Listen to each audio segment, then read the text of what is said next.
नमस्कार। आज हम एक ऐसे पावरफुल फ्रेमवर्क को समझने वाले हैं जो बिजनेस की सबसे मुश्किल चुनौतियों में से एक को हल करने में मदद करता है, और वो चुनौती है बेहतरीन सर्विस क्वालिटी देना। तो चलिए सबसे पहले कोर प्रॉब्लम को समझते हैं। देखिए, किसी फिजिकल प्रोडक्ट के उलट एक सर्विस एक एक्सपीरियंस है, एक वादा है। तो सवाल ये उठता है कि कोई भी बिजनेस इतनी इंटैंजिबल यानी जिसे छुआ नहीं जा सकता, उस चीज को मापेगा कैसे? और ये चैलेंज और भी बड़ा हो जाता है जब हम एक सर्विस को किसी प्रोडक्ट से कंपेयर करते हैं। एक प्रोडक्ट को आप छू सकते हैं, देख सकते हैं, पर सर्विस तो एक एहसास है। दोनों के नियम, कायदे सब बिल्कुल अलग हैं, और इसीलिए इन्हें मैनेज करने का तरीका भी एकदम यूनिक होना चाहिए। तो चलिए इसमें और अंदर चलते हैं। यह है हमारा आज का रोड मैप। हम सर्विस क्वालिटी की पहेली से शुरू करेंगे, फिर सर्विस के पीछे की फिलॉसफी को समझेंगे। इसके बाद सर्व कॉल मॉडल को जानेंगे, गैप्स को ढूंढना और मापना सीखेंगे, डेटा को एक्शन में कैसे बदला जाए ये देखेंगे, और आखिर में एक्सेलेंस की तरफ कैसे बढ़ा जाए इस पर बात करेंगे। तो सबसे पहले ये समझते हैं कि आखिर सर्विस क्वालिटी को नापना इतना मुश्किल है ही क्यों? असल में ये सर्विस की 4 यूनिक कैरेक्टरिस्टिक्स की वजह से है। पहला तो है इंटैंजिबिलिटी, मतलब सर्विस को छुआ नहीं जा सकता। इससे खरीदने से पहले आप जांच नहीं सकते, और इसी वजह से एक अनसर्टेनिटी बनी रहती है। दूसरा है हेटेरोजेनिटी। इसका सीधा सा मतलब है कि सर्विस की क्वालिटी हर बार एक जैसी नहीं होती। एक कर्मचारी शायद बहुत अच्छी सर्विस दे, दूसरा उतना नहीं, या हो सकता है आज सर्विस अच्छी मिले, कल ना मिले। तीसरा गुण है पेरिशेबिलिटी, मतलब ये कि सर्विसेज को स्टोर करके नहीं रखा जा सकता। सोचिए, एक एयरलाइन की खाली सीट या होटल का खाली कमरा, वो रेवेन्यू का नुकसान है जो कभी वापस नहीं आएगा। और चौथा है साइमल्टेनिटी। इसका मतलब है कि सर्विस बनती भी उसी वक्त है जब कस्टमर उसे एक्सपीरियंस कर रहा होता है, तो कस्टमर का अनुभव प्रोसेस का ही एक हिस्सा बन जाता है। तो अब सवाल ये है कि इतनी कॉम्प्लेक्स प्रॉब्लम के साथ कोई भी बिजनेस आखिर शुरुआत करे तो करे कहाँ से? इसका जवाब एक फिलॉसफी में छिपा है, जिसे कहते हैं टोटल क्वालिटी मैनेजमेंट, यानी TQM। देखिए, सर्विस की दुनिया में TQM का मतलब फैक्ट्री के डिफेक्ट्स ढूंढना नहीं है। ये एक कस्टमर सेंट्रिक माइंडसेट है जिसका फोकस हर एक कस्टमर इंटरैक्शन को बेहतरीन बनाना है। ये पूरी फिलॉसफी 6 मेन पिलर्स पर टिकी है। कस्टमर फोकस, मतलब ग्राहक पर ध्यान। कंटिन्यूअल इम्प्रूवमेंट, यानी लगातार बेहतर होते रहना। एम्प्लॉय इन्वॉल्वमेंट, यानी कर्मचारियों की भागीदारी। प्रोसेस डिसिप्लिन, प्रक्रियाओं में अनुशासन। फैक्ट बेस्ड डिसीजंस, यानी तथ्यों के आधार पर फैसले लेना। और इंटीग्रेटेड सिस्टम्स। इन सबको मिलाकर ही पूरा संगठन एक बेहतरीन कस्टमर एक्सपीरियंस देने के लिए एक साथ काम कर पाता है।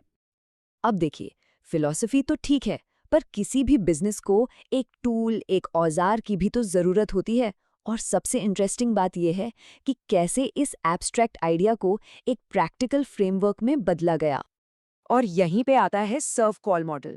इसे डिजाइन ही इसीलिए किया गया है ताकि इनटैंजिबल को टैंजिबल बनाया जा सके, मतलब जिसे छुआ नहीं जा सकता उसे मापा जा सके।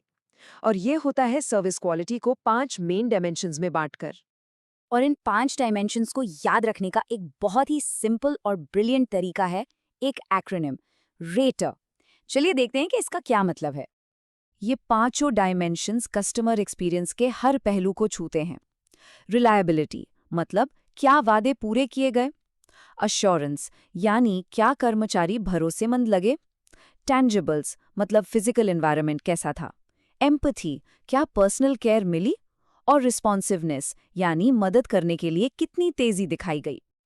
तो रेटर के ये 5 डायमेंशन एक बहुत ही पावरफुल मेजरमेंट सिस्टम की नींव रखते हैं।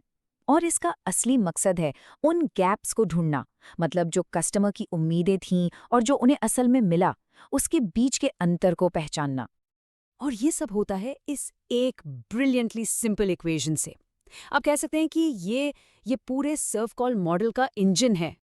तो जब एक नेगेटिव गैप आता है, मतलब जब परसेप्शन यानी जो अनुभव हुआ वो एक्सपेक्टेशन यानी उम्मीद से कम रह जाता है, तो ये सीधे सीधे एक प्रॉब्लम एरिया की तरफ इशारा करता है जिस पर तुरंत ध्यान देने की जरूरत है। तो ये जो गैप स्कोर्स आते हैं, ये सिर्फ नंबर्स नहीं हैं, ये स्ट्रेटेजिक सिग्नल्स हैं।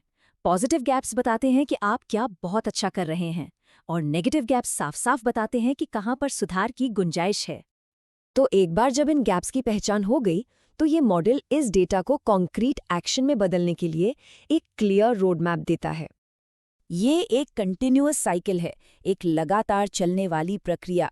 सबसे पहले एक बेसलाइन सर्वे किया जाता है, फिर जो सबसे बड़े गैप्स हैं उन्हें प्रायोरिटाइज किया जाता है।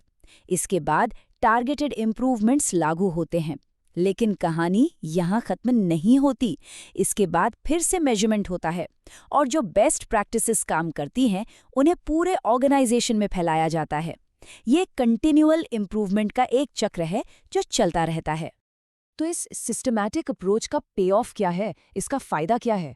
ये सिर्फ बेहतर सर्विस नहीं है, बल्कि इससे मिलते हैं कॉन्क्रीट बिजनेस रिजल्ट्स, जैसे कि कस्टमर लॉयल्टी बढ़ती है, ऑपरेशनल कॉस्ट्स कम होते हैं और ब्रांड की रेपुटेशन भी मजबूत होती है। तो आखिर में ये समझना जरूरी है कि ये कोई वन टाइम फिक्स नहीं है। ये तो ऑर्गेनाइजेशन के डीएनए में, उसके काम करने के तरीके में एक नया बदलाव लाने जैसा है। तो सार ये है कि जब TQM की फिलॉसफी को सर्व कॉल की टूल के साथ जोड़ा जाता है तो कोई भी ऑर्गेनाइजेशन एक्सीलेंस के लिए एक सस्टेनेबल सिस्टम बना सकता है। इसके बाद बेहतरीन सर्विस सिर्फ कभी कभार होने वाली अच्छी बात नहीं रह जाती, बल्कि वो एक रिलायबल और पावरफुल बिजनेस एसेट बन जाती है।